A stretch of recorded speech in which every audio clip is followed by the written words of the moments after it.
They leave what they created. They have not. They seem to have no sense of self-realization that maybe the way we voted all these years destroyed where we lived. So we had to move out, had to move away, and then Jed's a millionaire, and they're still voting that way. Why are they still voting that way? That's the big problem, at least where I am. I don't know about you. It sounds like it is. I wonder about the same thing. I have some hope that they might change as they help raise their grandchildren and realize that their grandchildren can't afford to live in the town where their parents and grandparents grew up. I'm a fifth generation Californian, and I would like my kids to be able to stay where they are. I don't want to see people leaving California. So that's my hope, that there will be some self-realization, but we do experience frustrations as well. Shannon Kessler is part of the Central Committee in San Luis Obispo County. Well, I'm a member of the Republican Party there. I'm not officially part of the Central Committee as yet. And in San Luis Yep. Obispo, We call beautiful it area. Slow town. Slow down. It's a beautiful area. I love Morro Bay still. After many years of going there when I was a kid, my grandmother taking me there because we had family there, and I was so pleasantly surprised to see that was the one California coastal town that has not changed. Yeah, it is very charming still and small and unique. It hasn't gone Carmel. No, Morro Bay is pretty solid as far as being traditional. Now, it is extremely expensive. So in that way, we're very much becoming like Santa Barbara and and the Santa Cruz area to the north, where this has this old school feel, and yet average people can't really afford to live there. That's very frustrating. Do you find that there are more conservatives there than we think? Yes, and I believe so. And I believe some of them turned out this time to vote conservative. So I think our quality of life generally on the Central Coast is so good that a lot of people just don't want to upset the apple cart. They don't really think it applies to them.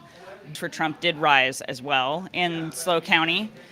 Not enough. He didn't necessarily, quite take the county, but the numbers rose dramatically. And I believe that was because of bringing in the Latino vote and bring people that actually showed up to vote, and Republicans showing up in greater numbers, and Christians as well.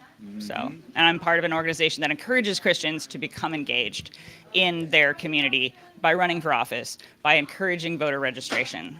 My big frustration with my own party and my own fellow conservatives, especially Christians, Chris Ann Hall gave out one statistic a couple of years ago when I saw her that stunned me. She said a third of the state of California, a third, claim to be Christian, yet only about 40% are even registered to vote. And when it comes to primary and midterm elections, it's in the teens. It's pathetic. Just the Christians taking their responsibility seriously could flip this state in an election or two. Yes, absolutely. And I started an organization sponsored by Real Impact from Calvary Chapel, Chino Hills. Jack Hibbs is the pastor there. They coached me to start an organization in my own church that engaged and equipped and educated Christians to become involved in their community by, for one, registering Christians to vote, registering their fellow people. Yeah, we have a table at church. There's nothing wrong with that. It doesn't violate any Anybody rules. encountered this? I'll tell you what happened in my area. When people in the central committee that I'm involved with actually tried to set up registration tables at schools. Yes, they got all kinds of pushback. Democrats were there, but Republicans couldn't be there. It was so horrible how blatant they were in their discrimination.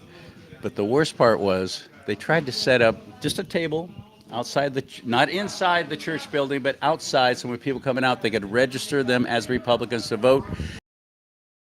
The pushback we got, getting vocal, yelling at us for being there and so on. Yes. Have you had that happen there where you are?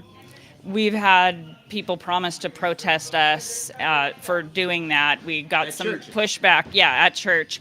We got some pushback on our voter candidate survey that we sent out, but I've been well trained. Harmeet Dillon herself, she trained me in the 501c3 rules, and we were not violating a single one. I made sure that we were not violating a single one. You can register people, you just don't tell them which party to register for. And remember that the amendment that everyone's all worried about, the Johnson Amendment. It's an amendment to the 501c3 IRS tax code. It is not an amendment to the Constitution. But they throw that word around, Johnson Amendment. People think it has all this power, that it's an amendment to the Constitution. That's the danger of 501c3, period. Yeah. It was not the original tax-exempt status for churches, religious organizations. He created and crafted that to do exactly what he has done successfully, is to shut up pastors. Yes, exactly. Because look at how the other side had Kamala Harris speak in church after church, and nobody had a problem with that. So technically, you're supposed to invite a candidate from both sides. But if the candidate from the other side doesn't show up, then you're okay. So it's a matter of knowing the rules. But I would like to see those pushed, and I think that Trump can help us do that, because I do believe it's being manifested in the wrong against Christians, against conservative Christians. I agree. So where do you go from here? What's happening here at the convention? What are you most involved with and most interested in? I've been excited to meet 2 governor candidates, Leo Zaki and Chad Bianco, and got to take a selfie with them and tag them on Instagram. And I want to learn about what we can do in California and how we can make California, and that I've watched my own community change dramatically in 33 years. I think that California has more Republicans than people realize, and that we can just get them to show up. And even if you've never been a Republican before, just look around you. Is what's been in control for the last 40 years working for you? Right? Exactly. How do we find more about what you're doing? How do we get involved? How do we help anybody? Is there a website there you all have got going on? Well, I attend a church called AG Harvest, or Arroyo Grande Harvest Church, and our organization is called Culture Impact. We exist to educate and equip Christians to become more involved, but that's what we're kind of focusing on.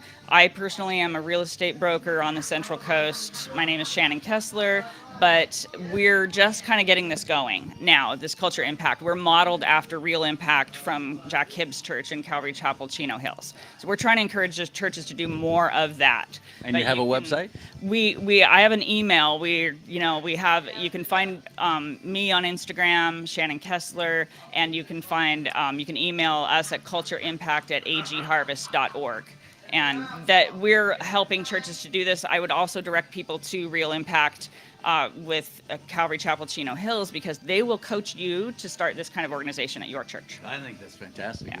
It's almost like Charlie Kirk with Turning Point. Yes. For churches. Yes, and TPUSA, that's Charlie Kirk Turning Point's organization, TPUSA Faith. We also use their materials. This is easier than you can imagine, because these giant organizations with more resources have shared them with us and shared the training. So that's all you would need to do, is follow Turning Point USA Faith and Real Impact, and they'll give you the resources to motivate your own body of believers. You live right where one of my favorite steakhouses in the world is, McClintock's. Yeah, yeah. Is they still around? Please tell me they stayed open. I am so sorry to say, Charlie, McClintock's just closed. Maybe a month ago, maybe 2 months. Dang it.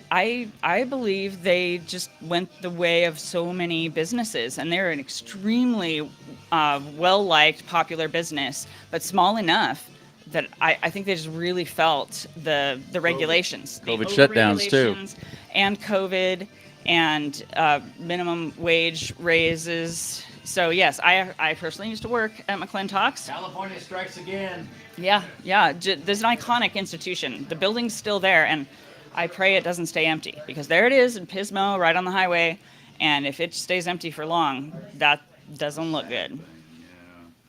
Well, pleasure meeting you. Thank you so much Thank for being you. on the show. Appreciate Thanks it very for much. taking the time to talk to me. Absolutely. And be sure and share the show when I post it on Rumble. Yeah, I will. Thank you. All right, Shannon. Bye-bye, Charlie. Broadcasting live from the Park Suite at the Regency, Hyatt Regency. Rex, could you ask the Freedom Riders folks, if they're still here, if they could come in? I'd love to get them on. And this is the Republican convention that's going on here in Sacramento. This is a twice a year thing, spring and fall. This is the spring convention going on now, and the weather's been mostly cloudy. We've been getting some rain too yesterday. Did they all leave? Oh, shoot. Dang it. I had the Freedom Riders there. All righty. Okay, well, I'll tell you what. I'll close for now, and we'll see you again, broadcasting live, continuing here at the California Republic.